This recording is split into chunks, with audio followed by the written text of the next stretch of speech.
நல்லா தாங்க இருந்தார். அவர் ஒருத்தருக்கு உதவி செய்தாருங்க. ஆனால் உதவி செய்ய போய் ஒரு உபத்திரவத்தில் சிக்கிட்டாருங்க. என்னங்க உதவி செய்தார்? ஒன்றும் இல்லைங்க, ஒரே ஒரு கையெழுத்து போட்டாருங்க. அவருக்கு தெரிஞ்சவர் பேங்க்கில் லோன் எடுத்தார். அந்த பேங்க் லோனுக்கு கேரண்டர் கையெழுத்து மேனேஜர் கேட்டார். இவர் ஓடி போய் கையெழுத்து போட்டு வந்தாருங்க. லோன் வாங்கினவர் கொஞ்ச நாள் கட்டினார். அப்புறம் லோனை திருப்பி செலுத்தவே இல்லை. இப்போ திடீர்னு இவரை கொண்டு உட்கார வச்சு, அதுக்கு நீங்கள் தான் பொறுப்பு, நீங்கள் தானே கேரண்டர் கையெழுத்து போட்டீங்க, அதனால் உங்கள்கிட்ட ஏதாவது ப்ராப்பர்ட்டி இருந்தால் அதை நாங்கள் எடுத்துப்போம், நீங்கள் கட்டலைன்னா அதுதான் நாங்கள் செய்வோம் அப்படின்னு சொல்ல ஆரம்பிச்சிட்டாங்க. பெரிய தொகை. சரி, இவரால் ஒரு சிலது தான் கட்ட முடிஞ்சுது, சிலதெல்லாம் அந்த வீட்டை விற்று அப்புறமா கட்டி முடித்தாருங்க அப்படின்னு நம்ம சிலரை கேள்விப்படுறோம். நடைமுறையிலையும் சிலரெல்லாம் பார்க்குறோங்க. இது எல்லாருக்குமே இந்த பிரச்சனை வருதா? இப்போ நிறைய பேர் நம்ம கேரண்டர் கையெழுத்து போடுறோம், ஜாமீன் கையெழுத்து போடுறோம். நமக்கு நெருக்கமானவங்களாக இருக்காங்க, அவங்க கஷ்டப்படுறத நம்மளால் பார்த்துட்டு இருக்க முடியல, அவங்களுக்கு நம்ம ஒரு உதவி செய்யணும், அவங்களுக்கு நம்ம நன்றியோடு இருக்கணும்னு சொல்லிட்டு நாம் சிலதெல்லாம் நம்ம செய்கிறோங்க. அதில் எந்த தவறும் கிடையாதுங்க. ஆனால் ஒரு சிலர் சிக்கிக்கிறாங்க. எதனால்? இந்த 3ஆம் இடம் தான் நம்முடைய கையெழுத்து.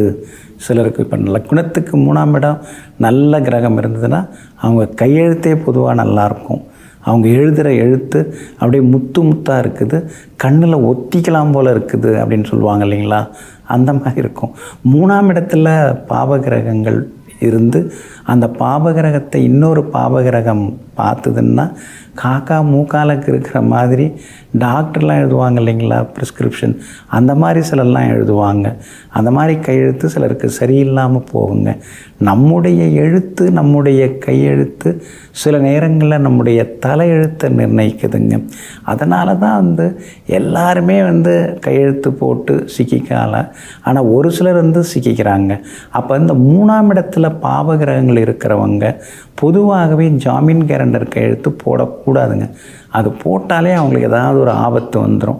ஏதேனும் ஒரு வகையில் அவங்க அபராதத்தை கட்டுற மாதிரியோ அல்லது பேலன்ஸ் இருக்கிற இஎம்ஐ தொகையை கட்டுற மாதிரியோ அந்த மாதிரி நெருக்கடிக்கு உள்ளாக்கப்படுவாங்க. அதே மாதிரி 3ஆம் இடத்துக்குரிய கிரகம் 12ஆவது வீட்டில் போய் மறையவே கூடாது. அப்படி மறைஞ்சாலே நீங்கள் எங்கே போய் எதில் கையெழுத்து போட்டாலும் இது ஏன், இது எதுக்கு அப்படின்னு சொல்லி நீங்கள் எல்லாத்தையும் செக் பண்ணிக்கணும். செக் பண்ணாமல் நீங்கள் எதுலேயுமே கையெழுத்து போடக்கூடாது. எந்த ஆவணமாக இருந்தாலும் சரி, நீங்கள் அதை என்னன்னு சொல்லி சரி பார்த்துட்டு அப்புறமா தான் கையெழுத்து போடணுங்க. அதனால் 3ஆம் இடம் கெட்டு போயிருந்தால், அதாவது நீங்கள் கையெழுத்து போட்டு யாருக்கும் உதவி செய்ய வேண்டாம். இப்போ கையெழுத்து போடாமலே வந்தாங்க, எங்கள் கையில் இருந்ததை கொடுத்தேன், சந்தோஷப்பட்டு வாங்கிட்டு போயிட்டாங்க, அந்த மாதிரி உதவிகள் செய்யலாம். ஆவணங்களில் கையொப்பமிட்டு சிக்கிக்கொள்ளக்கூடிய கிரக அமைப்பு அந்த 3ஆம் இடத்துக்குரிய கிரகம் கெட்டிருந்தாலோ, 3ஆம் இடத்துக்குரிய கிரகம் 6, 8, 12 மறைந்திருந்தாலோ, 3ஆம் இடத்துக்குரிய கிரகம் பாபகிரகங்களோட சேர்ந்திருந்தாலோ இந்த மாதிரி பாதிப்புகள் எல்லாமே அவங்களுக்கு நிறையா வருங்க. அதே மாதிரி நகை கொடுத்தா சிலருக்கெல்லாம் திரும்பி வராது. கல்யாணத்துக்கு போட்டு போயிட்டு கொண்டு தரேம்பாங்க, போட்டுட்டு போவாங்க, தொலைஞ்சிடுச்சும்பாங்க, தேடித்தரேம்பாங்க, புதுசு வாங்கித்தரேன்னு சொல்லுவாங்க, ஆனால் திரும்ப வரவே வராது. அப்போ 3ஆம் இடத்துக்குரிய கிரகம் கெட்டு போயிருந்தால் அடுத்தவங்களுக்கு நகை நட்டெல்லாம் நம்ம தரக்கூடாது. அப்படி விலை மதிப்பற்ற அதிக விலை கொண்ட பொருள்களை நம்ம கொடுத்தாலும் அதுவும் நம்ம கைக்கு வராதுங்க. இதெல்லாம் நாம் எது மூலமாக தெரிஞ்சுக்க முடியும்? ஜோதிடம் மூலமாக தான் தெரிஞ்சுக்க முடியும். அடுத்தவங்க மூலமாக நாம் அதை நம்ம தெரிஞ்சுக்க முடியாது. நம்முடைய பலம் என்ன, பலவீனம் என்ன, நம்முடைய கையெழுத்தினுடைய மதிப்பு என்ன, கையெழுத்தால் நம்முடைய தலையெழுத்து மாறுமா, நல்ல விதத்தில் மாறுமா அல்லது கெட்ட விதத்தில் நம்மளை போய் சிக்க வைக்குமா அப்படிங்கிற பல விஷயங்களை தெரிந்து கொள்ளக்கூடிய ஒரு சூட்சுமமான, ஒரு அறிவான ஒரு தொழில், அதிகறிவான ஒரு துறை இந்த ஜோதிடத்துறை. அதனால் நாம் பிறக்கும் பொழுது எந்த கிரக அமைப்பில் பிறந்திருக்கிறோம், நாம் எதை செய்யலாம் எதை செய்யக்கூடாதுங்கிறத கிரகங்கள் மூலமாக, ஜோதிடம் மூலமாக தெரிந்து கொள்வோங்க.